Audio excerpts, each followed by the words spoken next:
Hey, what is up, Warriors? It's the Quadfather here, and today we're talking about friends. I want to ask you right up front, how many, and I want you to put it in the comment section right down below, how many friends do you actually have?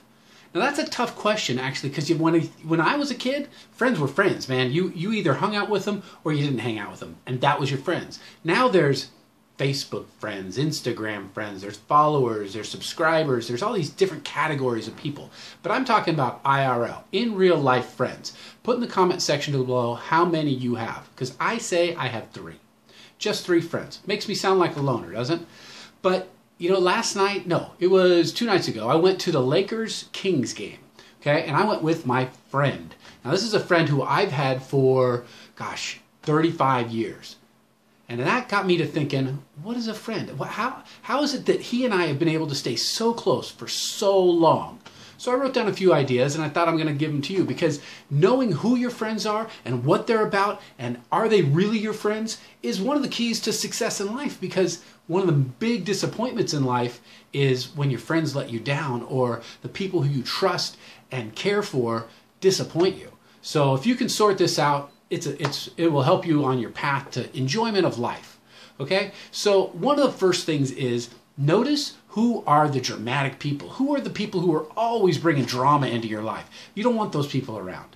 Okay? Sometimes they're exciting. Sometimes they're invigorating. They make for great stories. But they're not always the people who are going to make you be the best you can be. Okay? So just think about who those people are. Okay? So then you get to choose now who you're going to keep around you. Well, that's kind of it's a difficult question, right? Because we have friends for different reasons. At least I do, and I admit it. And this is going to make me sound shallow or not very not very warm and fuzzy. But I've noticed, it was really through my college years, that I have friends for different reasons. I have friends that I want to hang out with when I want to laugh and have a good time and party and just throw caution to the wind and do those types of things. That's one kind of friend, and I can name a few friends who I have like that. I don't require them to be responsible for me or be there when I'm down and lift me up. That's another category of friends. Like, who do I call when I'm actually in need, when I'm not going to be the giver, but I'm actually going to be someone who's actually in need of someone who's not just going to tell me what I want to hear. Those are a different kind of friends. If I have someone who in my life who I just want them to affirm what I'm doing and what I want to do in my life, then I'm going to call somebody else. So that may sound a little shallow, but I think if it's calculated and you know why you're keeping these people in your life, then I think it's not shallow, because not everybody can be everything to everybody. I mean, but I have that one friend who I can share any idea with. He's not going to put me down. He's going to challenge me when I need to be challenged. We have the similar values. So I know that he's coming from the same place as I am, but that's a solid friend, okay? You don't get many of those in your life. Most of the people in your life, they're going to move through your life. Sad to say, but that's true, okay? So now if you thought about it, this was an interesting thing that I heard one time. If you took like your top 5 to 10 friends and you average their intelligence, how deep of a person they are, what their drive is, their kindness, their craziness, if you took all of those friends and averaged them in all those different areas, that's pretty much what you are. Which was a sad point, because I think some people I'm much smarter than, some people I'm way less smarter than, or dumber than, if you will. And if you average all of them, I'm like, okay, was that the description of me? Well, I'll tell you, if you've got a goal and you want to reach something, then you're going to keep people who are excellent at that task, or that, let's say it's studying, let's say it's school, okay? The best grades I ever got in school was when I decided to hang out with the smart people. Not the people that I had an easy time with, not the people that I laughed with. I did that with them. I actually, when I got to know them, I was like, wow, these are regular people, but I just knew them as the smart kids, okay? The best grades I ever got was when I spent more time with them. So that's, again, back to the kind of the utility friend. You know, if you want to be good at something, oftentimes when you're hanging out with them, we get intimidated. A lot of people are jealous of people who do really well in a certain area that they want to do well in. Well, that robs you of the opportunity to be good at something. Because let's say you want to be a great athlete, or you want to be a great school person, or great at chemistry, or great at, I don't know, just being a good person.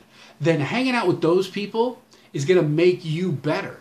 And if you're jealous of them, and if you tear them down and don't want them to be good at what they're good at, then you're missing the opportunity to be inspired by them.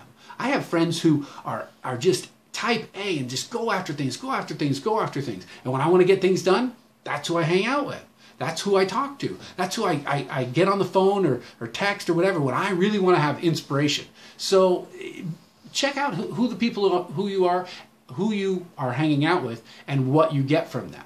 Okay, that will make you a better person and be the person you want to be.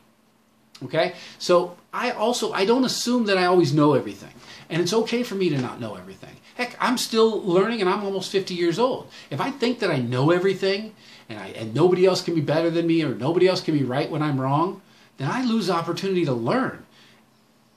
Unfortunately, it can be a little humbling, because you have to admit that you don't know stuff. You have to admit that you need help. You have to admit that maybe you're mistaken in your beliefs. But if you're okay with that, if you're solid in who you are, then you can go, yep, I'm wrong with that. Yep, I was way off base. Yep, I'm sorry, I made a mistake. I was wrong. That's a huge skill. And you know what? Those are the type of people I want to be around. The people who can admit what's going on with them, the people who apologize when they make a mistake, not try to blame it on everybody else and tell it's how it's not their responsibility. Because if I'm doing that, then I expect that out of the people in my life. Okay, so in summary, keep the people around you who inspire you to do your best. Check out why you're hanging out with someone. If they're treating everybody else badly, and they're gossiping, and they're talking crap about everybody, then odds are, as no matter what you want to believe, they're going to do that about you eventually, or maybe they already are. Because everybody has, Charles Manson, you may not know him, a legendary mass murderer, a guy who organized people. You know what? He has a fan club. So the fact that people are nice to their friends, or nice to their loved ones, not exactly something that I'm interested in, because everybody's nice to the people who are nice to them. Everybody's nice to their family at one time or another. So judge people by how they treat the people that they don't need to get anything from.